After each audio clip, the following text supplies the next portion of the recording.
की बात है, रामपुर गांव में दो भाई रहते थे। बड़े भाई का नाम विक्रम और छोटे भाई का नाम राघव था।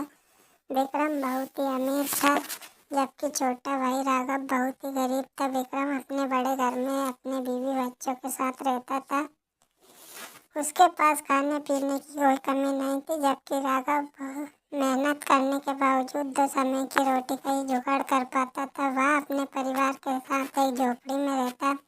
विक्रम अपने पिता की सारी जायदाद अकेले ही हड़प रखी थी। उसने जायदाद में से छोटे भाई को कुछ नहीं दिया। दिवाली के दिन विक्रम अपने घर को बहुत अच्छे से सजा रखा था। उसके घर अच्छे अच्छे पकवान बने थे, जबकि राघव के घर को खाने के लिए कुछ भी नहीं था। राघव ने ऐसे समय में अपने बड़े भाई से मदद मांगने की सोची। वह विक्रम के घर पहुंचा और उसने अपनी स्थिति के बारे में विक्रम को बताया। कुछ पैसे उधार देने को बोले, लेकिन विक्रम ने पैसे देने से साफ मना कर दिया। जिसके बाद वह खाली हाथ ही अपने घर जंगल के रास्ते से लौटने लगा।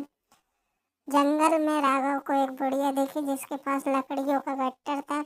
राघव ने सोचा, यदि मैं इस बुढ़िया की लकड़ियाँ इसके घर पहुंचा दूँ तो मुझे बदले में कुछ पैसे मिलेंगे। वह बुढ़िया के पास गया और उसने लकड़ियों को उसके घर पहुंचाने को पूछा, जिस पर बुढ़िया ने सहमति जताई। जादुई चक्की की कहानी।